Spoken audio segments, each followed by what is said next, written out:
صل على محمد وعلى آل محمد كما صليت على إبراهيم وعلى آل إبراهيم إنك حميد مجيد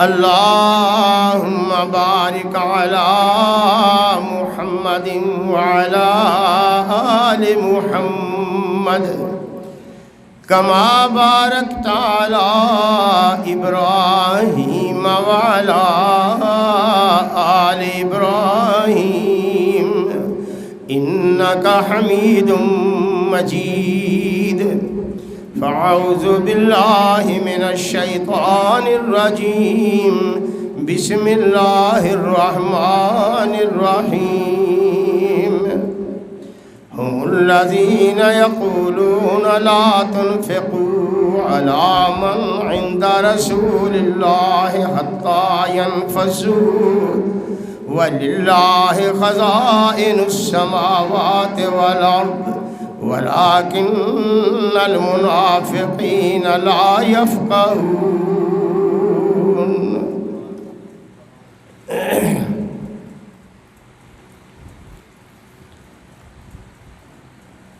لائق احترام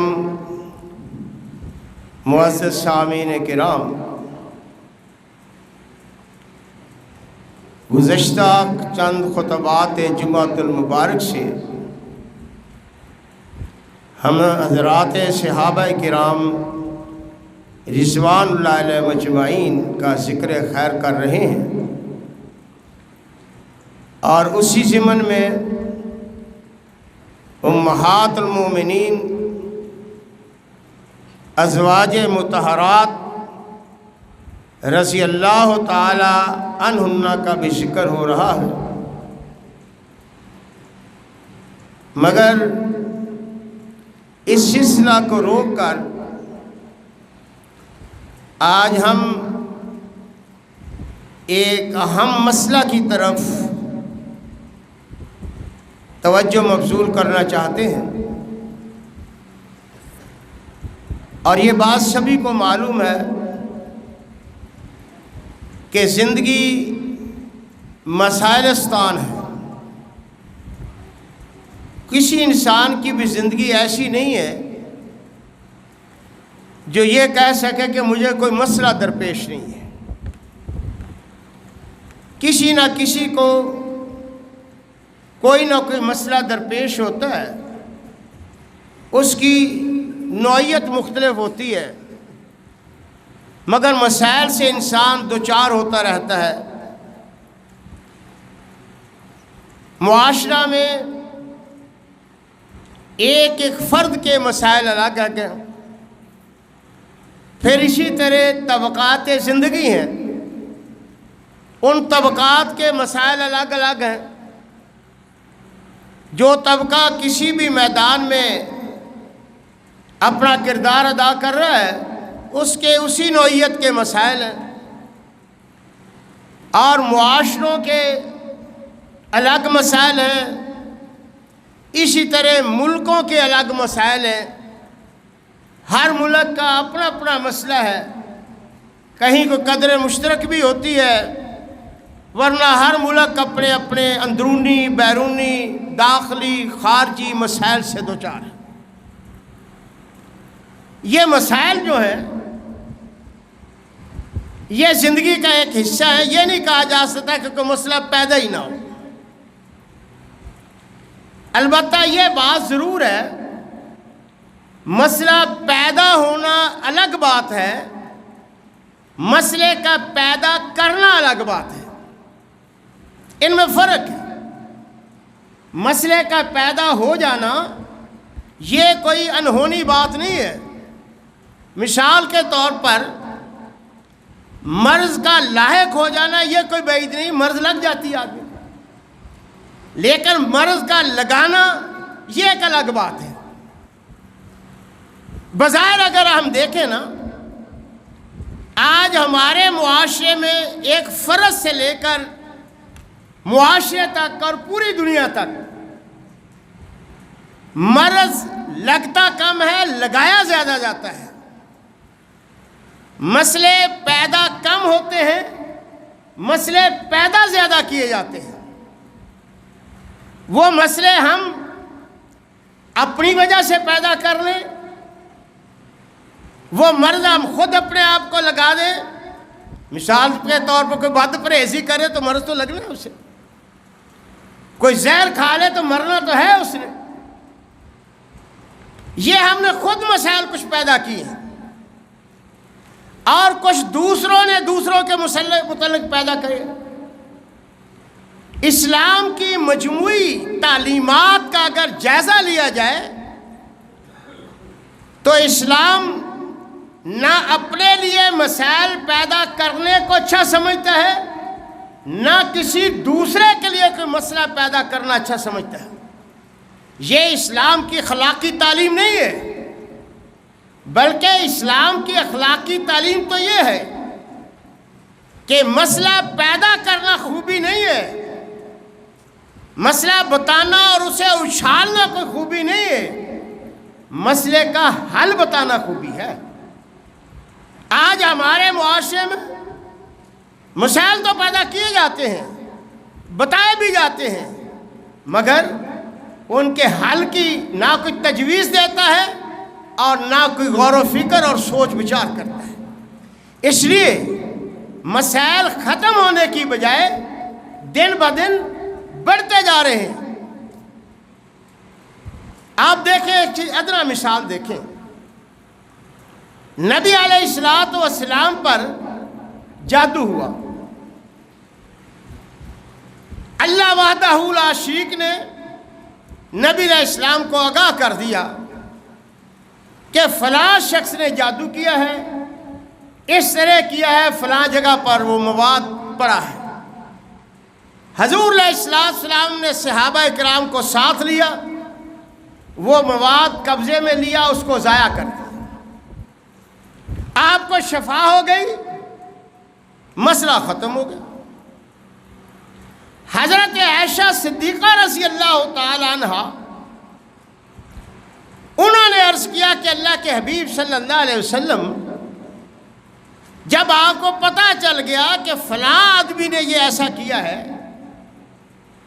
یا آپ کو ساری صورتحال سے آگاہ اللہ نے کر دیا، تو آپ نے صحابہ کرام کے سامنے یا معاشرے میں یا عام مجمع میں اس کا ایکشن کیوں نہیں لیا؟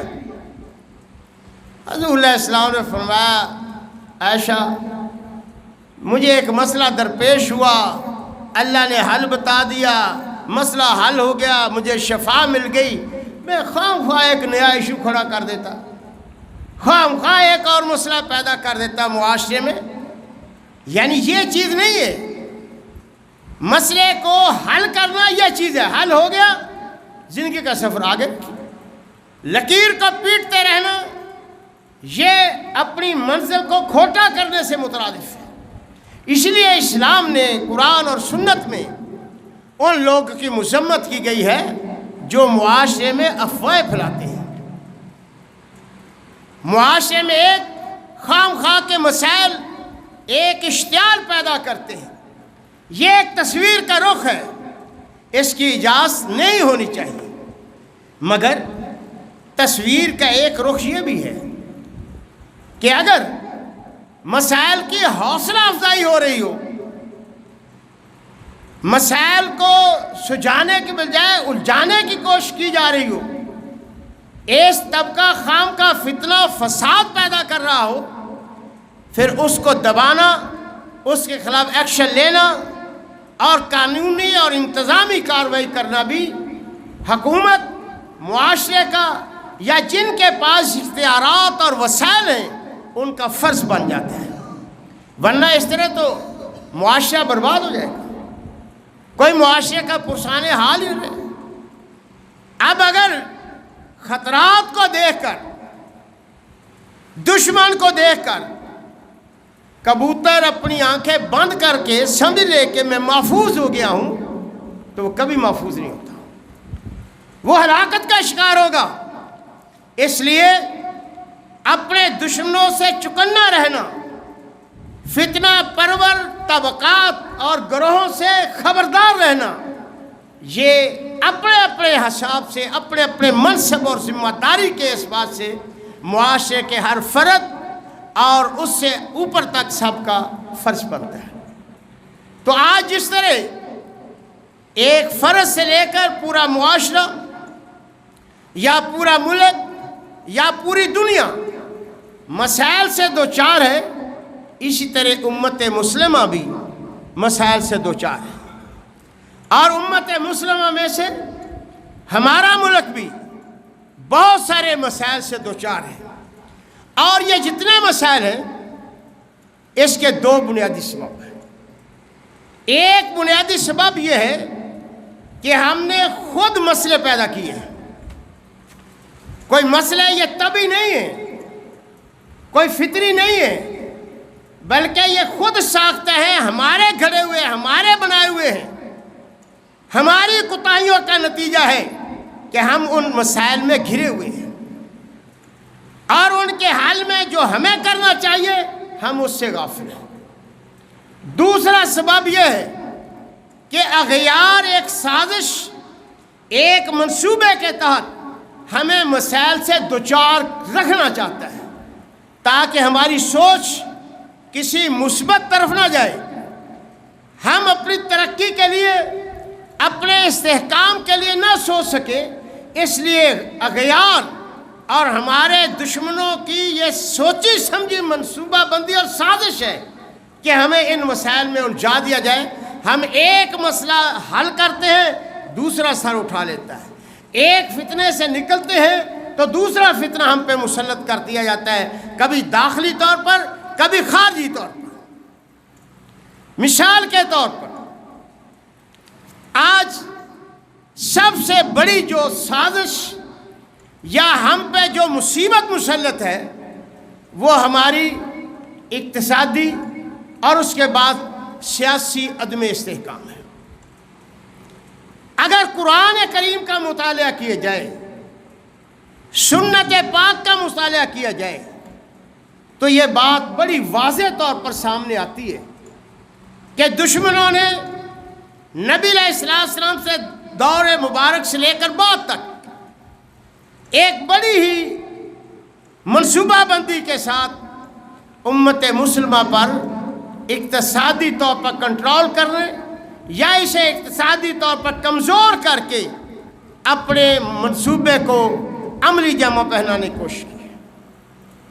قرآن کریم نے منافق نبی علیہ السلام کے دشمنوں کی حضور اکرم صلی اللہ علیہ وسلم کے خلاف، حضرات صحابہ کے خلاف، اسلام اور ملت اسلامیہ کے خلاف ایک سازش کی کہ یہ ان کی بڑھتی ہوئی قوت، بڑھتی ہوئی عددی کثرت، اس کو کس طرح روکا جا سکتا ہے۔ یہ ہمارے لیے دن بہ دن خطرہ بڑھ رہے ہیں، یہ دن بہ دن ہمارے لیے چیلنج بڑھ رہے ہیں، ان کو کس طرح کنٹرول کیا جا سکتا ہے۔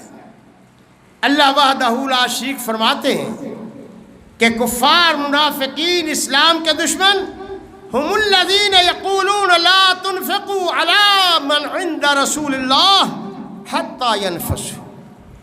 بھئی یہ تدبیر کرو، منصوبہ بناؤ، ایسی سازش تیار کرو کہ ان کی معاشی ناکہ بندی کر دی جائے، ان کو مال نہ دیا جائے، ان کے ساتھ تجارت نہ کی جائے، ان کا جیسے ہم کہتے ہیں حقہ پانی بند کر دی جائے، حتی ینفذوا، یہ بھوکے مرتے ہوئے خود بخود نبی علیہ السلام کا ساتھ چھوڑ پر ہماری طرف آ جائے گی۔ یہ ان کی تدبیر تھی اور کافر کرتے ہیں، اور ان کا حق بنتا ہے، دشمن کا حق بنتا ہے کہ وہ سازش کرے۔ لیکن نبی علیہ السلام کے صحابہ کرام کے متعلق ان کا یہ منصوبہ غلط فہمی پر مبنی تھا۔ انہوں نے حضرات صحابہ کرام کے ایمان کا مطالعہ ہی غلط کیا تھا۔ انہوں نے حضرات صحابہ کرام کو اپنے لیول پہ لا پر سوچا، اور یہی بڑی خرابی ہے۔ اور یہ خرابی جو ان کفار، منافقین، یہودیوں کی تھی کہ وہ حضرات صحابہ کو اپنی سطح پہ لا کر سوچتے تھے کہ جس طرح ہم ہیں کہ ہمارا کوئی آدمی کمزور پڑ جائے، کوئی لالچ دے تو چلا جاتا ہے، شاید حضرات صحابہ کرام بھی اس لالچ میں چلے جائیں گے۔ حضرات صحابہ کا یہ ایمان نہیں تھا، اس لیے ہرقل نے جب پوچھا تو ابو سفیان نے کہا تھا کہ یہ ایسا نہیں ہے کہ کسی نے پیغمبر کا اس وجہ سے ساتھ چھوڑا۔ یہودیوں نے لالچ دیا، سازش کی کہ عبداللہ بن رواحہ رضی اللہ تعالیٰ عنہ کو کہ یار چھوڑو، خراج لینے آ گئے ہو، ایسا کرو کچھ تم لے لو، کچھ ہمیں دا دو اور کچھ تھوڑا بہت بیت المال میں دے دو۔ حضرت عبداللہ بن رواحہ رضی اللہ تعالیٰ نے کہا تھا کہ تم میرا امتحان لینا چاہتے میرے ایمان کا، اور بعض روایات کے لفظ ہیں یا اخوۃ القردۃ والخنازیر یا ابناء القردۃ والخنازیر، سخت ترین وارننگ کے لفظ استعمال فرمایا، اور فرمایا تم مجھے خریدنا چاہتے ہو، تم بندروں اور خنزیروں کی اولاد ہو، تمہارے آبا و اجداد کو رب نے مسخ کر کے بندر اور خنزیر بنا دیا تھا، کائنات میں سب سے بدترین چہرہ تمہارا ہے میرے سامنے، مت سمجھو کہ میں اپنے پیغمبر علیہ السلام سے بددیانتی کروں گا، قطنی ایک ایک پائی کا حساب لوں گا اور ایک ایک پائی کا حساب جناب محمد رسول اللہ کو دوں گا۔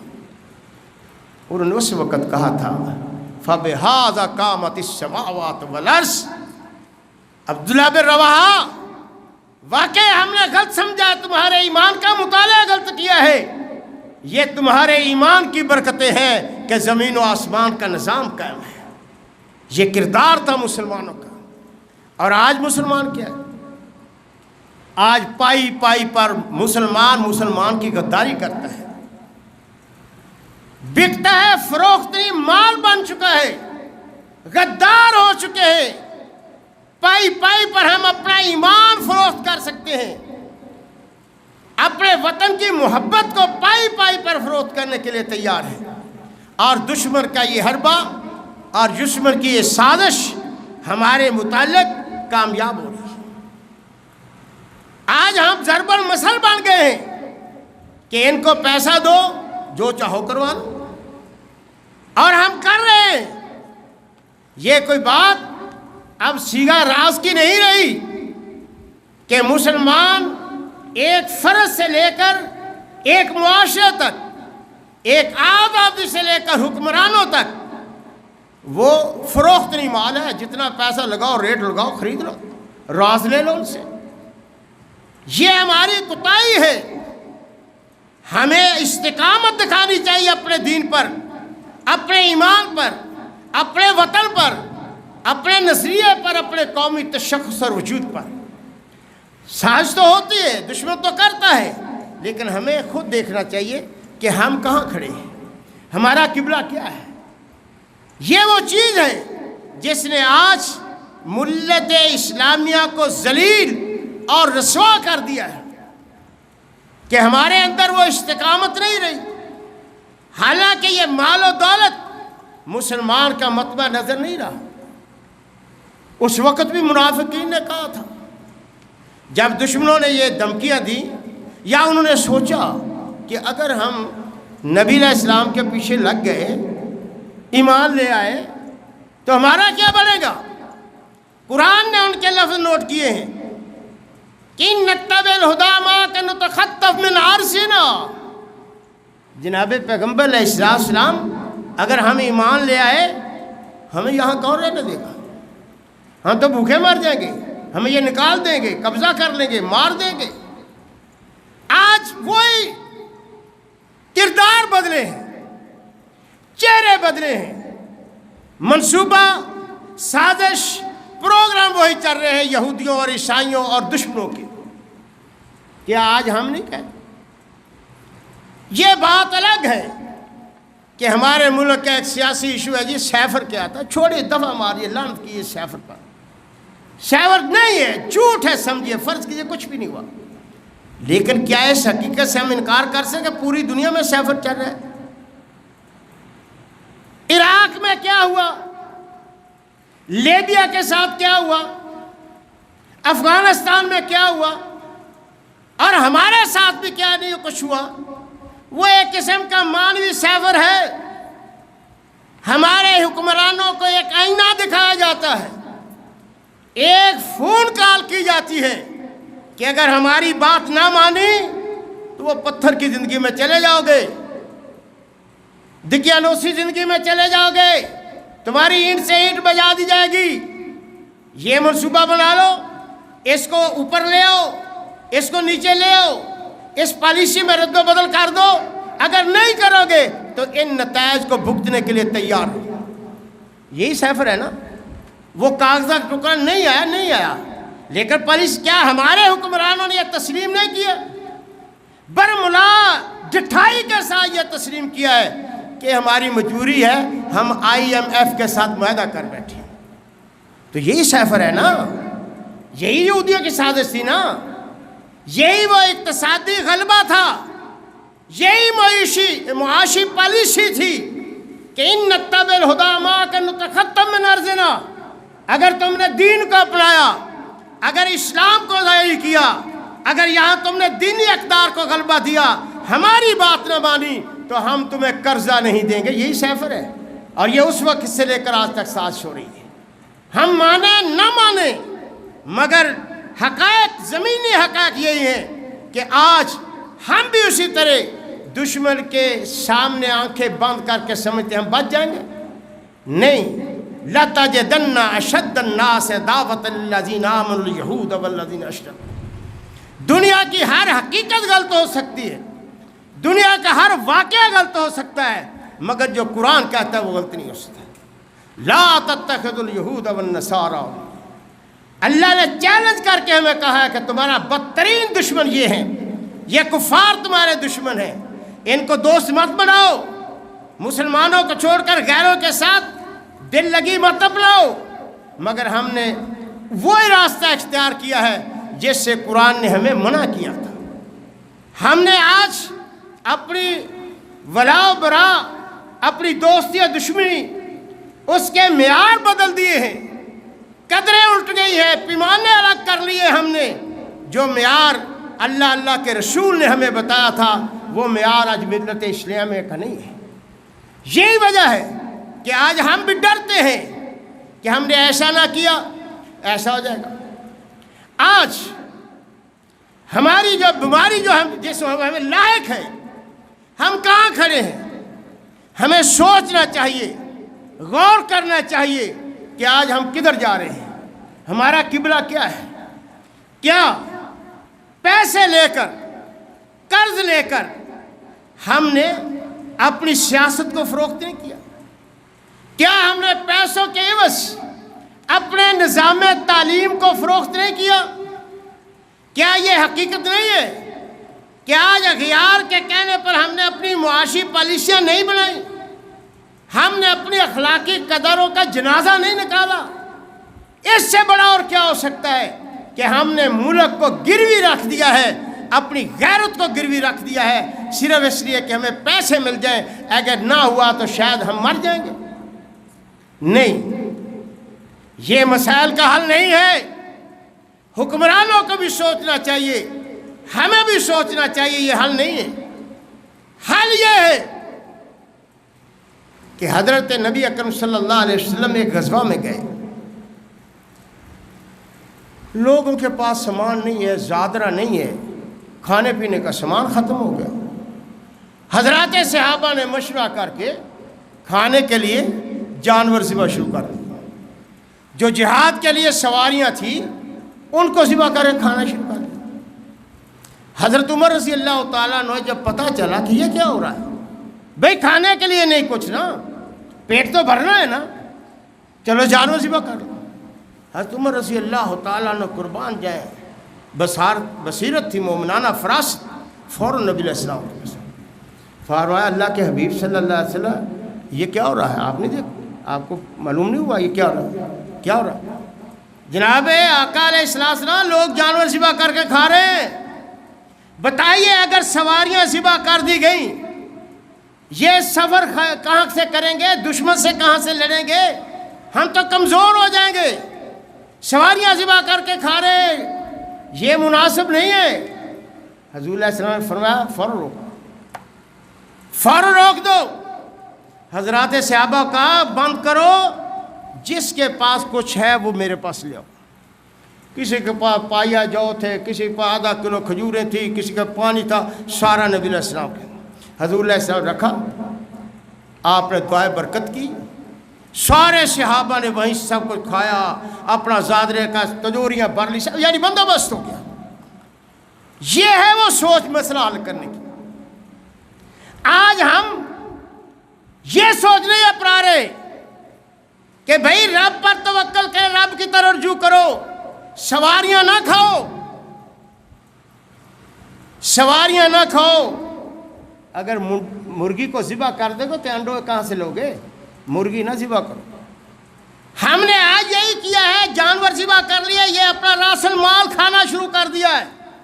اپنے ملک کو گروی رکھ دو، ایئرپورٹ گروی رکھ دو، موٹر وے گروی رکھ دو، فلاں چیز گروی رکھ دو، پیسے مل جائیں، سارا ملک فروخت کر دو، مگر جو اصل مسئلے کا حل ہے کہ رب کی طرف رجوع کرو، اللہ کی طرف کو رجوع نہیں کیا۔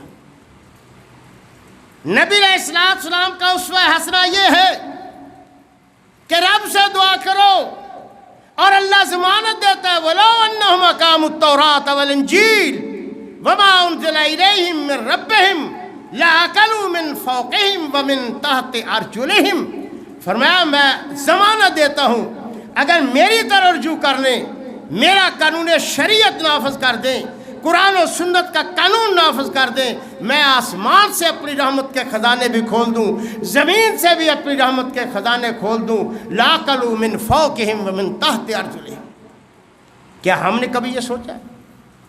اصل مسئلے کا حل یہ ہے، سب سے پہلا حل ہم پہ بھوک افلاس نبی علیہ السلام کے دور میں بھی ایسے ہوئے ہیں، بہت مرتبہ ملت اسلامی میں ایسے ایسے قحط آئے ہیں، ایسی ایسی بھوک افلاس مسلط ہوئی ہے کہ لوگ اپنے بچوں کو فروخت کر کے گزارا کرتے ہیں، لوگ جانور حرام جانوروں کو کھا کر ان کے ساتھ گزارا کرنے پر مجبور ہوئے، کئی دن تک درختوں کے پتے اور گھاس کھا کر گزارا کریں، اتنا قحط پڑا، مگر بالآخر انہوں نے رجوع کیا تو اللہ کی طرف کیا۔ آج اگر ہم یہ کہتے ہیں تو یہ سوچنا ہے کہ یہ پہ مسلط ہے تو رب کی بغاوت کی وجہ سے، ہم نے رب کو ناراض کر دیا ہے۔ ہم امریکہ کی ناراضگی سے ڈرتے ہیں، یورپ کی ناراضگی سے ڈرتے ہیں، IMF کی ناراضگی سے ڈرتے ہیں، رب کی ناراضگی سے نہیں ڈرتے، رب کے رسول کی ناراضگی سے نہیں ڈرتے۔ للہ خزائن السماوات والارض، اور زمین و آسمان کے خزانوں کا مالک رب ہے، امریکہ نہیں ہے۔ یہ حقیقت ہم نہیں چھوڑتے، یہ ہماری پہلی کوتاہی ہے، یہ مسئلہ کا پہلا حل ہے جس سے ہم غافل ہیں۔ پھر دوسرا حل یہ ہے کہ مسائل کے اسباب ختم کرنے کے ساتھ اس کے تدارک کی تجاویز عمل میں لائی جائے۔ ہم اگر بھوکے اور پیاسے ہیں، ہم بھی اپنی جگہ، ایک ان پڑھ آدمی بھی سوچ سکتا ہے، اور ان پڑھ آدمی کہتا ہے یار اس ملک میں کیا نہیں ہے، کون سی دھات اور معدنیات کا کون سا ذخیرہ ہے جو اس ملک میں نہیں ہے؟ اللہ نے ہر قسم کا موسم دیا ہے، ہر قسم کے خزانے دیے ہیں، سونا یہاں ہے، تانبا یہاں ہے، پٹرول یہاں ہے، زرعی ملک ہے، کوئی کمی نہیں ہے۔ ہاں کمی ہے، ہمارے ایمان کی کمی ہے، ہماری قیادت کی کمی ہے، یہ اللہ نے ہمیں نہیں دیا، باقی سب کچھ ہمارے پاس ہے، لیکن ہم نے ان وسائل کو نکالا نہیں، اس کا صحیح مصرف نہیں لیا۔ آج ہم اس ملک کے لیے دیمک ہیں، غیر نہیں ہے، ہم خود ہیں، اس ملک کی دیمک ہم خود ہیں، ہم خود اس خزانوں کو خالی کر رہے ہیں، تجوریاں اپنی بھر رہے ہیں۔ ہمارا ہر بچہ پیدا ہوتا ہے تو کروڑ روپے کا مقروض ہوتا ہے، جب وہی بچہ جوان ہو کر بوڑھا ہو کر قبر میں اترتا ہے تو اس کا یہ قرض 10-20 گنا بڑھ چکا ہوتا ہے، اتار نہیں سکتا، 10-20 گنا بڑھ چکا ہوتا ہے۔ مگر اس ملک کا اشرافیہ، اس ملک کا اعلیٰ طبقہ، خواہ جاگیردار ہے، خواہ شافیہ سیاستدان ہے، خواہ وہ سول سرونٹ ہیں، افسران ہیں، خواہ وہ جج ہیں، خواہ وہ جرنیل ہیں، ان کا بچہ پیدا ہوتا ہے تو سونے کا چمچ منہ میں لے کر پیدا ہوتا ہے، اور جب وہ مرتا ہے تو اس کے پاس ایک نہیں 10 چمچے سونے کے ہوتے ہیں، اس کی اتنی بڑھوتی ہوتی ہے۔ غریب مرتا ہے تو 10 گنا قرض لے کر مرتا ہے، یہ لوگ مرتے ہیں 10 گنا جائیداد زیادہ بڑھا کر مرتے ہیں۔ آخر یہ کیوں ہوتا ہے؟ یہ ہے ہمارا مسئلہ۔ یہ مسئلہ نہیں کہ ملک فروخت کرو، یہ حل نہیں ہے۔ حل یہ ہے کہ وسائل پر جن لوگوں نے ناجائز قبضہ کر رکھا ہے، جو اس ملک کی بنیادیں کھوکھلی کر رہے ہیں، جو اس ملک کے لیے دیمک بنے ہوئے ہیں، ان کا منہ بند کیا جائے، ان کا علاج کیا جائے۔ ہمارے پاس تو غریب کے پاس رہنے کے لیے ایک جھونپڑی نہیں ہے۔ ان امیروں کے پاس چھوڑیے، ذرا افسروں کا حال دیکھیے، ملک کا قیمتی ترین رقبہ انہوں نے قبضہ کیا ہوا ہے۔ آپ چلے جائیں، ڈی سی کا بنگلہ دیکھ لیں، ایس پی کا بنگلہ دیکھ لیں، کمشنر، گورنر جنرل، جج، جرنیل، جو کچھ بھی ہے، کئی ایکڑ رقموں پر ان کی کوٹھیاں ہیں۔ تنخواہ الگ، مرات الگ، اور ان زمینوں کا ٹھیکہ پلس ساری قوم کا خزانہ لوٹ کر لے جا رہے ہیں۔ ہم مرتے ہیں تو 2-3 فٹ کی قبر نصیب نہیں ہوتی، یہ ریٹائر ہوتے ہیں، کسی کا جزیرہ باہر خریدا ہوا ہے، کسی نے اس ملک کو جزیرہ بنایا ہوا ہے۔ یہ ہے ملک کے اصل نصور۔ آج اگر ان جرنیلوں، ان ججوں، ان کمشنر، سول سرونٹ کے ان افسروں سے صرف ان کی کوٹھیاں خالی کروا کر انہیں فلیٹ میں رکھ دیا جائے، ان کی گاڑیوں کو قبضے میں لے کر ان کا پٹرول بچا دیا جائے، تو اللہ کی قسم 6 مہینے میں پورے ملک کا قرضہ اتر سکتا ہے۔ لیکن یہ کرنے نہیں دیتے۔ یہ ہمارے غریبوں کے نام پر، جی ہمارے غریب کے بچے نہیں پڑھ سکتے، IMF ہمیں قرضہ دے دو، جی ہمارے غریب سیلاب میں مر گئے، ہم نے مکان بنانے ہیں، ہمیں اتنا قرضہ دے دو، ہم نے قسطیں اتارنی، ہمیں اتنا قرضہ دے دو۔ اربوں روپے کا قرضہ آتا ہے، جاتا کہاں ہے؟ جاتا ہے کہ ان کو لینڈ کروزریں خرید دو، ڈی سی کو خرید دو، ایس پی کو خرید دو، سیکٹری کو خرید دو، ججوں کو خرید دو۔ یہ مرتے ہیں کروڑوں روپے تنخواہ لیتے ہوئے، اور جب یہ ریٹائر ہوتے ہیں تو یہ ہاتھی زندہ 1 لاکھ کا اور 1.25 لاکھ کا مر کر ہوتا ہے۔ زندہ ہو تو 1 لاکھ کا ہوتا ہے، مر جائے تو 1.25 لاکھ کا ہوتا ہے۔ اس غریب ملکوں کے عوام کے خون پسینے پر یہ عیاشی کرتے ہیں، پھر غریب کے نام پر باہر سے پیسہ مانگ کر امیروں کے پیٹ بھرتے ہیں۔ کیا ہمیں اس حقیقت کا ادراک نہیں ہے؟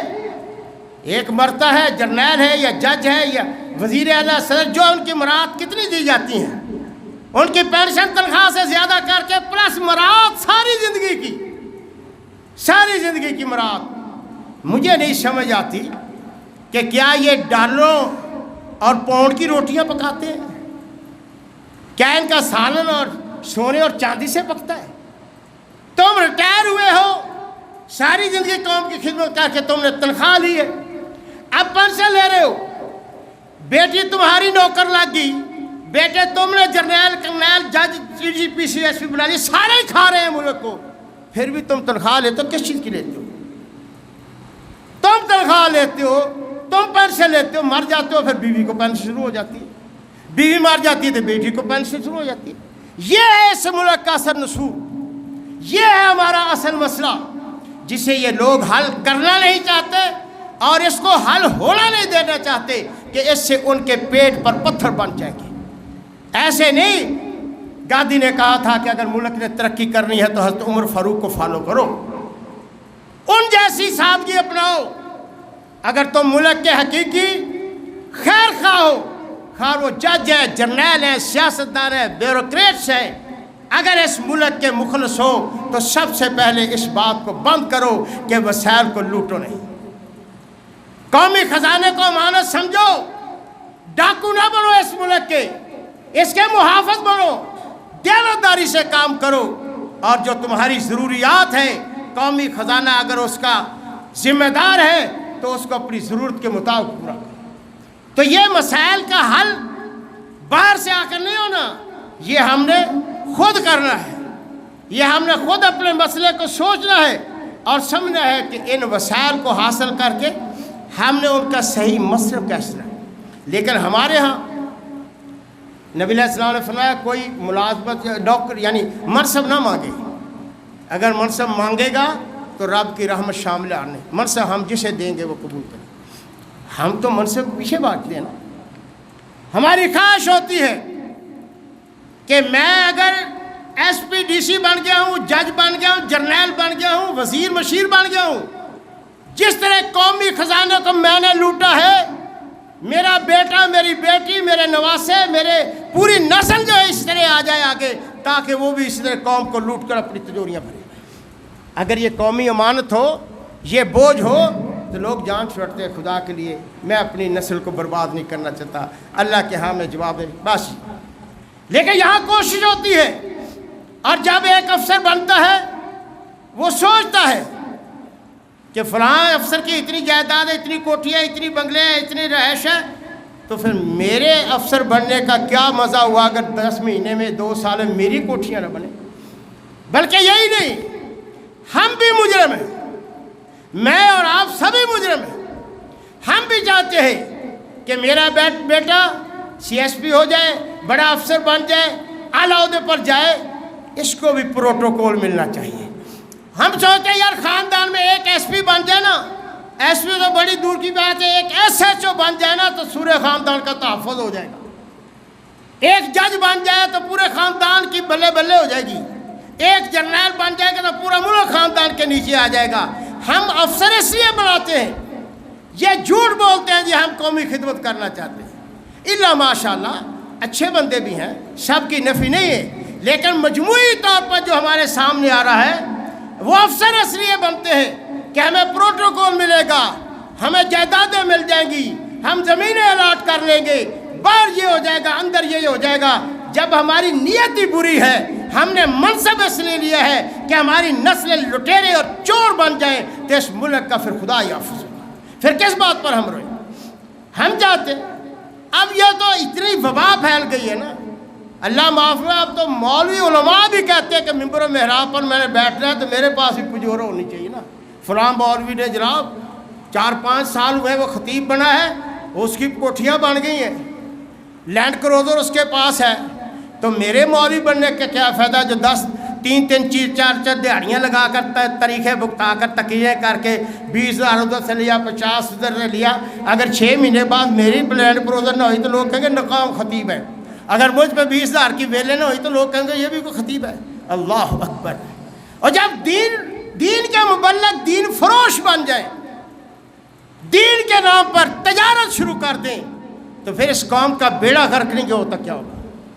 جب اپنا مزاج درست کرو، اپنا ذوق تبدیل کرو، اپنا قبلہ تبدیل کرو، اپنی منزل متعین کرو، سوچو تم کدھر جا رہے ہو، کہاں یہ معاشرہ کھڑا، ایک نہیں ہر شاخ پہ الو بیٹھا ہے، انجام گلستان کیا ہوگا؟ یہاں اینٹ اکھاڑے، نیچے سے کرپشن نکلتی ہے، بددیانتی نکلتی ہے، خیانت نکلتی ہے، لالچ نکلتا ہے، بددیانتی نکلتی ہے، بدنیتی نکلتی ہے۔ یہ وہ مسائل ہیں، ان مسائل کو جو ہم نے خود پیدا کیے یا غیروں نے پیدا کیے ہیں، ہمارے راستے میں رکاوٹ بننے کے لیے، ہمیں کمزور کرنے کے لیے، اس کا مقابلہ صرف ہم اپنے ایمان کو مضبوط کر کے سکیں۔ اپنا ایمان اتنا مضبوط کر لو، چٹانوں سے مضبوط کر لو کہ کوئی لالچ کا طوفان تمہیں اپنی جگہ سے ہٹا نہ سکے۔ اپنے ایمان کو اتنا، کردار کو اتنا مضبوط چٹان بنا دو کہ کسی قسم کا سیلاب تمہیں اپنی جگہ سے ہٹا نہ سکے، کوئی طوفان تمہیں اپنی جگہ سے ہٹا نہ سکے۔ یہ ہے کردار ایک مرد مومن کا۔ جب تک ہم نہیں بنیں گے اس وقت تک ہمارے اندر انقلاب نہیں آئے گا۔ کیا یہ امر واقع نہیں ہے کہ ہم ووٹ سے انقلاب لانا چاہتے ہیں؟ ہمارا جمہوری ملک ہے، لیکن ہم مجرم ہیں اپنے ضمیر کے، اپنے دین کے، اپنے ملک کے مجرم ہیں کہ ہم سوچتے ہیں ایم این اے اس کو بنانا ہے جو میرے بچے کو تھانے سے چھڑوانا ہے، ایم پی اے اسے بنانا ہے جو میری گلیاں پکی کر دے، میرے نالے اور کھال پکے کر دے، مجھے گیس دے دے، مجھے بجلی دے دے۔ میرے بھائیوں نے کبھی سوچو، اپنے آپ کو مجرم نہ بناؤ، اللہ اور قوم کے مجرم نہ بنو۔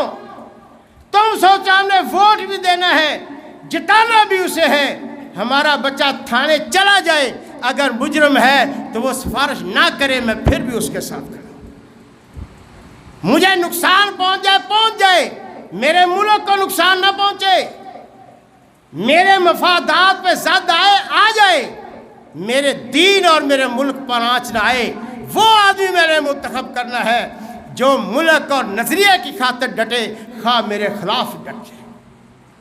کیا ہم اتنی قربانی اپنے دین کے لیے دے سکتے ہیں؟ کیا اتنی قربانی اپنے ملک کے لیے دے سکتے ہیں؟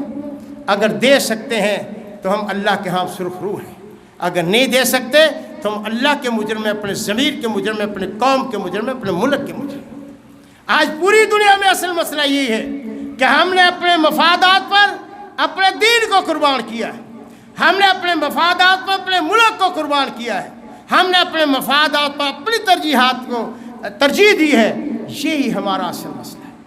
تو یہ وہ مسائل ہیں جن کا ہمیں ادراک اور احساس ہونا چاہیے اور اس کے حل کے لیے کوشش کرنی چاہیے۔ مسائل کو اچھالنا، ہم حکومتوں پر تنقید کریں، ایجنسیوں پر تنقید کریں، ہر ایک کو آزادی ہے، کر لیں اس ملک میں، لیکن کبھی اپنے نفس پر تنقید کرو، کبھی اپنے دل پہ سوچ کر اپنے نفس کا محاسبہ کرو کہ میرا کیا کردار ہے، میں نے کیا کیا ہے، میری کیا ذمہ داری تھی اور میں نے اپنی ذمہ داری کو کیا کس قدر ادا کیا ہے۔ یہ ہے کہ حاسبوا قبل ان تحاسبوا، اور اس وقت سے ڈرو، کسی کے محاسبہ کرنے سے پہلے اپنا محاسبہ کرو کہ تم نے رب کے سامنے پیش کرنا ہے۔ لا تزر وازرۃ وزر اخری، ہم نے ان کا حساب نہیں دینا، ہم نے اپنا حساب دینا ہے۔ ہم نے ان کی قبر میں، انہوں نے ہماری قبر میں نہیں جانا، ہم نے اپنی قبر میں اپنا حساب دینا۔ میرے بھائیوں، ہمیں اپنے مسائل کا صحیح ادراک کر کے اس